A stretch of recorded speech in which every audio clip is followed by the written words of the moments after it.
আপনি হারাম নিবেশন করতেছেন, তাই না? আপনি মেয়েদের পিছনে ঘুরতেছেন, তাই না? দুনিয়ার লোভ লালসা আপনাকে ঘিরে ফেলেছে, তাই না?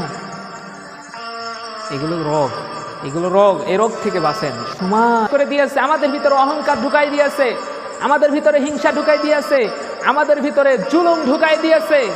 আমরা মানুষের উপর জুলুম না করলে আমাদের জীবন পরিবর্তন করেন। আপনি নিজেকে মুসলমান দাবি করতেছেন, কিন্তু মুসলমানের কাজ করতেছেন না। আপনার দ্বারাই মুসলমানের কাজ হচ্ছে না কেন? আপনি ছেড়ে দেন, খারাপ কাজগুলো ছেড়ে দেন। আর কত করবেন?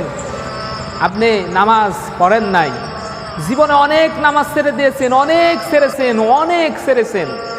আপনি হারাম কাজ করেছেন, অনেক করে হয়েছে। আপনার সময় চলে যাচ্ছে, আপনি কিছু বুঝতেছেন না। আপনার ভিতরে কি মানুষত্ব জাগৃত হচ্ছে না? আপনার ভিতরে মানুষত্ব নিয়ে আসেন, আল্লাহকে ভয় করেন, ইমানদার হন, আল্লাহকে মেনে চলেন, আল্লাহর পথে চলেন। আর কত গুনার কাজ করবেন? সাহাবীদের মতন ঈমান নিয়ে আসেন। আপনি হারাম নিবেশন করতেছেন, তাই না? আপনি মেয়েদের পিছনে ঘুরতেছেন, তাই না? দুনিয়ার লোভ লালসা আপনাকে ঘিরে ফেলেছে, তাই না? এগুলো রোগ, এই রোগ থেকে বাঁচেন। সময় কারোকে ছেড়ে দেয় না। সময় আপনার জীবন থেকে নষ্ট হয়ে যাচ্ছে, চলে যাচ্ছে। দেখবেন যখন আপনি গেম খেলবেন, দেখবেন আপনার পিছনে কিন্তু লোক দৌড়াইতেছে, আপনাকে দাবড়াইতেছে। আপনি যখন হাঁপিয়ে যাবেন, আপনি যখন আর পারবেন না দৌড়াইতে, তখন কিন্তু সে আসে আপনাকে ধরে ফেলবে।